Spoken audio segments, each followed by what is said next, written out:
It is spring in full bloom, and we're planning for summer and fall. I've already had to change clothes twice today. It's a lot of work. Been planting roses, moving a rose, which I told you about last week, which was no easy task. But I have dahlias to plant, I have gladiolas to plant. And now is the time to do the work that keeps the flower power going all the way into fall, all the way up to freeze. So, no time like the present to get to work. Am I right?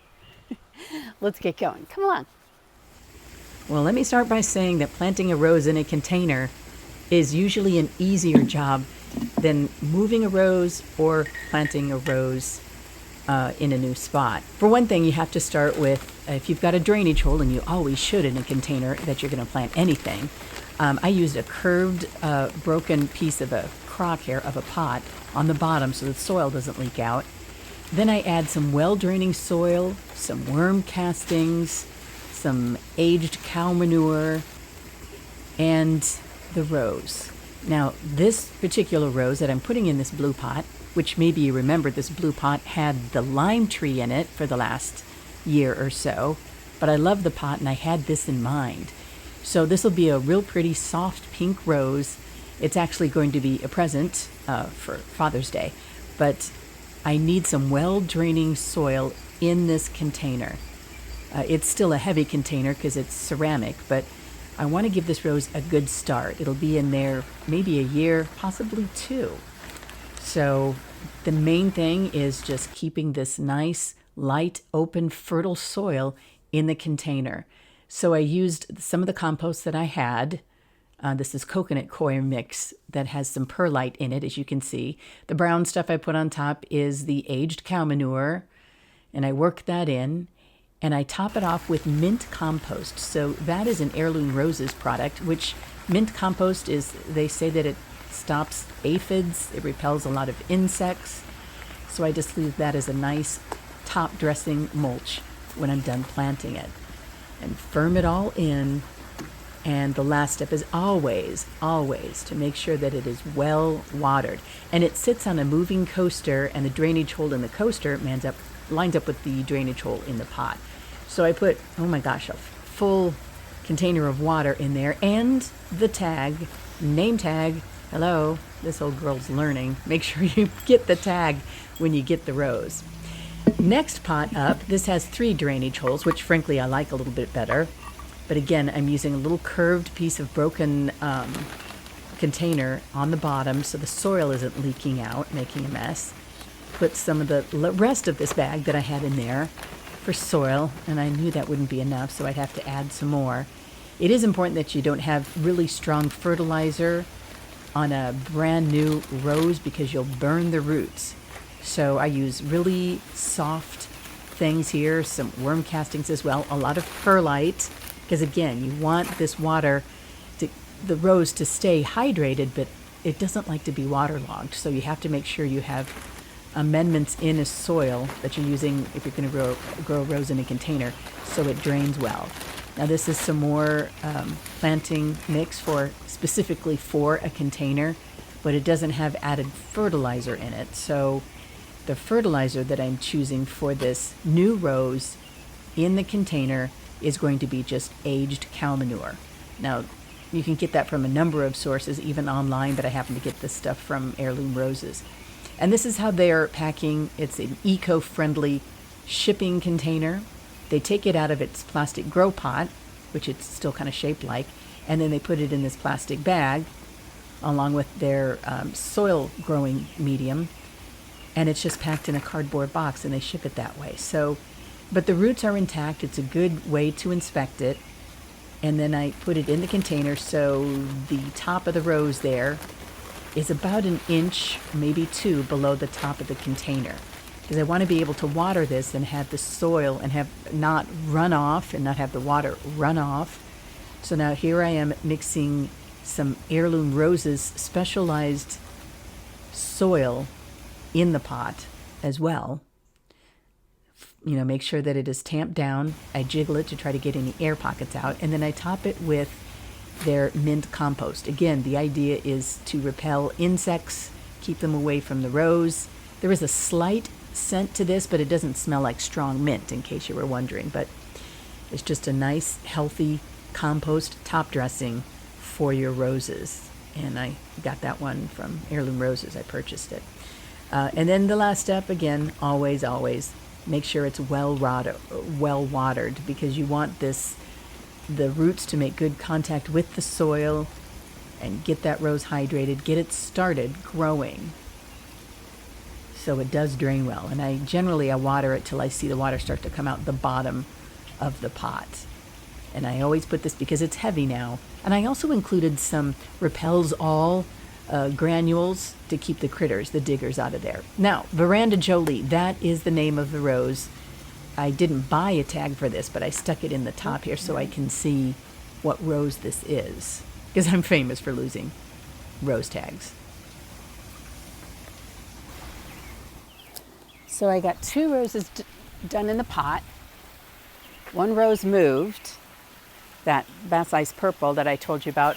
It's just too close to where we want to plant the tree, that I know there is limited space there because of the electricals and the wires and that sort of thing. So we'll see how that goes. In the meantime, let me show you some of the other roses that I have. I have Bajazzo rose, which is, I believe, a climbing rose, really bright color. And so I think I'm going to put this one in the rose garden. Along with, I have some real pretty orange gladiolas.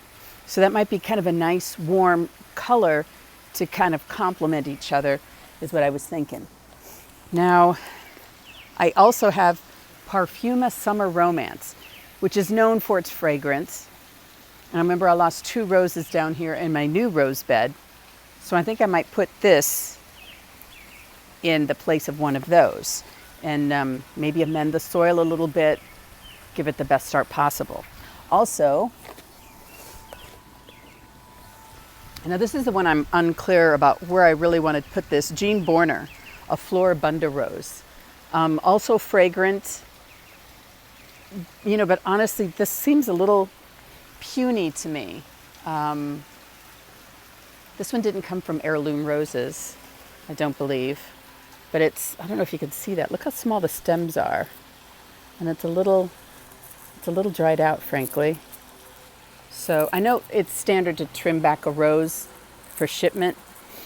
It just kind of helps it transplant well and that sort of thing, I guess. But I don't know if I can trust this little thing to be in my regular rose garden. It doesn't look it looks so young. So I might put this in a container.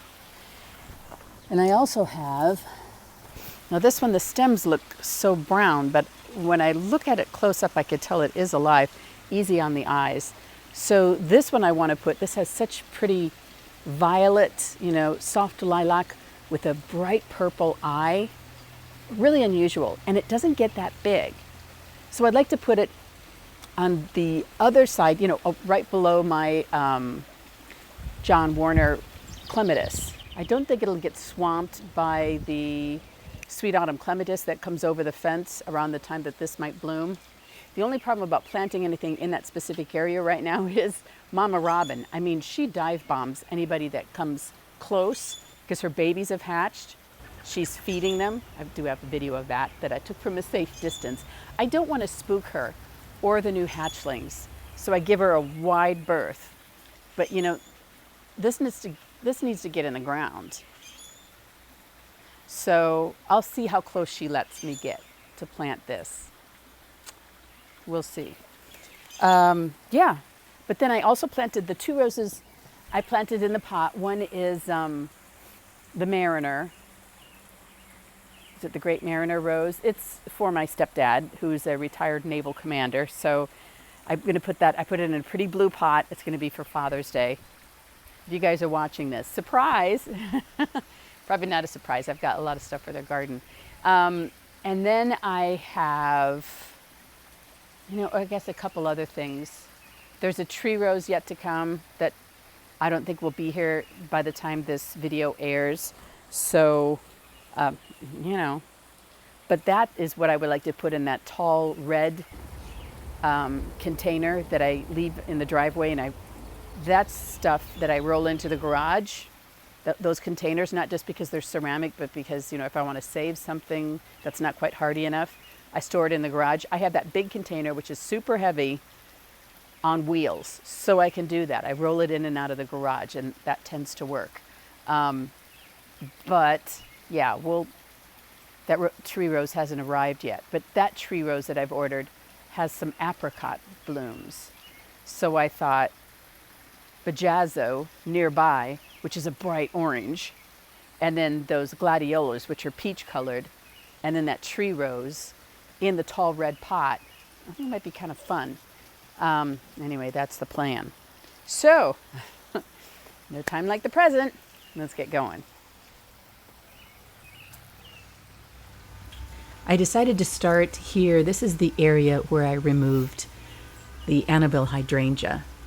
So I've just been, keeping this area open, knowing I wanted to put a rose in here. And I decided to put Easy on the Eyes here. It's relatively small, and that bright lavender will really come alive in this spot, I think. But I knew this was not going to be an easy area because there is landscape fabric and tons of layers of rocks. So I had to amend the soil somewhat. So it started with digging, loosening. This is the hori-kori at work here. It really comes in handy. And then looking for any leftover tree roots that were there from the Annabelle hydrangea and the yew, which has been there to my left for probably 30 years. So again, landscape fabric layers coming up. Really, it's just a tough spot. So once I dug that in there and got the rose in and added some soil and then added some mint compost on top and aged cow manure, it really came together pretty well. And the last step, of course, is always to make sure that it's watered and put the trellis back in place. That's to protect it from rabbits as well as, honestly, anything else here too. But I think this will be a nice spot. Then I go to the other area. This is where I lost a rose, one of the roses last year. So I removed the trellis from here, the obelisk from here. And this is where I'm going to put in the Parfuma rose, the really fragrant one.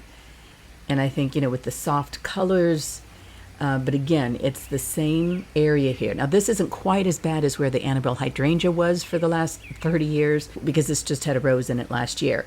But I thought I probably should amend some of this soil just in case there was anything going on here that killed that rose that was in its place. So again, I dug a wider area and I got some living soil from Heirloom Roses, which is well draining. It has aged cow manure in it, some grit, but I did add some more worm castings and some more aged cow manure and mixed it in all together with the clay soil that comes from that spot, so it won't be too much of a shock.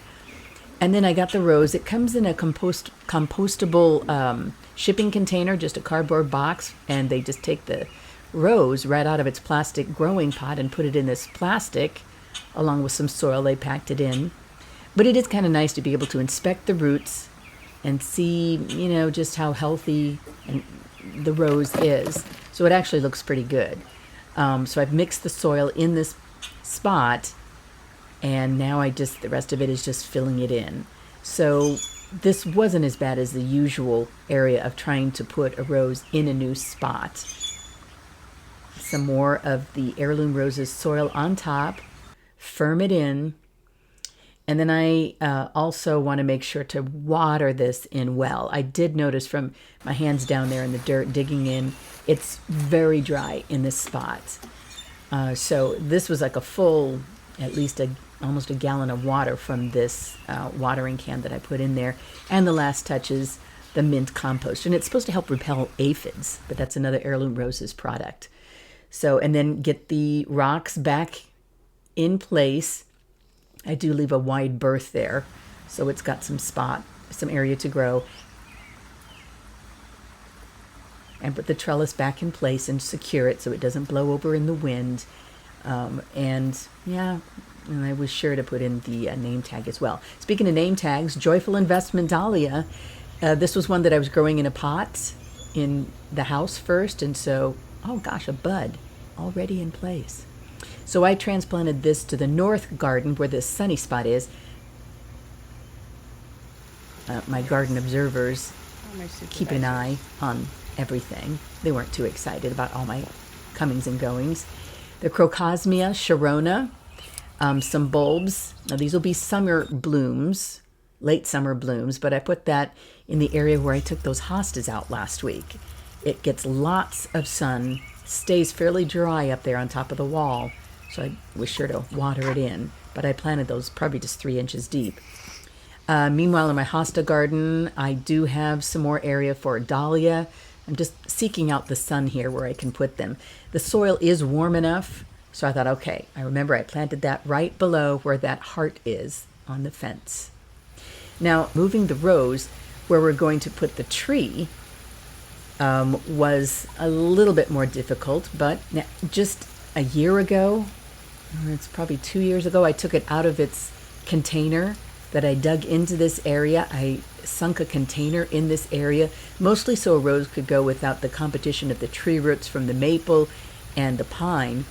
So it wasn't put in this spot. It was taken out of the container and put in the hole and planted with some additional soil. So it wasn't too root bound. In fact, I was kind of shocked once I muscled this thing out of here how small the root ball actually was, which means to me that it needs a spot with sun, yes, but certainly more moisture. And I've got moisture in spades in this new north garden bed. I'm glad that, this reminds me as I look at this, that I'm doing planks in the gym, because who said gardening isn't a fitness endeavor? Holy smokes. Yeah, okay. So because I don't want to crunch the hostas and step on them, so I had to kind of do a plank over them and get this root ball in place. This is Bassie's purple. It'll be a pretty spot, for this rose, and it gets some sun and more moisture. I think she'll like it here. And again, a full canister of water to make sure the soil is settled and to get her in here. Now this spot, I did add some aged cow manure, some worm castings, and a couple handfuls of that heirloom roses soil. So I think this will be a win. Now, gladiolas, time to plant those. And I'm looking for some spots.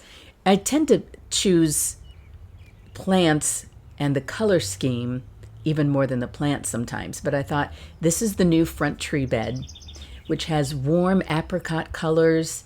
And I thought some pink here, some yellow, just keep it nice and warm. So I planted it next to the marigolds, which are just annuals after all. But, there's some nice color in here. And these won't bloom anyway till probably, middle summer. Then some Peter Pears gladiolas, also in the north garden, the lower north garden, where I just put that Bassie's purple, because I thought to get the orange to continue from the tree bed, and as the eye follows, as you look west, to see more orange pop up here. And I did the same thing with some daylilies, some hemerocallis that I put in here. These are some warm apricot colors, and I know from seeing how the other daylilies grow here, they do pretty well. Now, up on Pollinator Point, I'm calling this, where there's lots of sun, I planted some perennials here. Now, these will just be some nice, additional sage. I thought this will be really bringing the hummingbirds, but a soft pink color will be pretty here. So we'll get that in here. And I had to use the hori-kori again because there's tons of tree roots. It is very dry, and everything has to be hand dug in here because of the proximity with landscape lighting and then the electricals that are just to my left over here. But hemerocallis, again, daylilies, Smoky Mountain Autumn will be here, a nice warm color. Now another thing I'm going to have to do is some mulching of my rose garden. I've been putting it off because of the nesting robin up in the corner, but I think if I just move slowly, she'll let me do it without dive bombing me. I have noticed she's more accepting when I don't have my hat on. Maybe she recognizes my hair. I don't recognize my hair today. Oh Lord. But Let's see what we can do, okay? So it started out slowly, peacefully, just trying to remain calm and let her know that I'm not a threat.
And right on cue, just as I was getting done, here it goes Papa Robin making a dive for it. Well, I got it done. That's what counts. Meanwhile, there's still plenty of work to do. I got my containers planted up. I keep adding to those. And, a few more. The color's looking good, but as you can see, some empty pots still on the wall there that I've got to work on. Now, I have some in mind. And, of course, the guy showed up to put the red flags in, marking where the lines are, because a week from now, we'll have a tree planted. So you'll have to be sure to subscribe and follow along and see how that goes. That'll be our next journey. Can't wait to get that nice maple in here. And the boys will be keeping guard of the garden, making sure that all is well. So I do hope that you join me. In the meantime, thanks for watching. Again, I hope you subscribe and we can watch this garden grow together.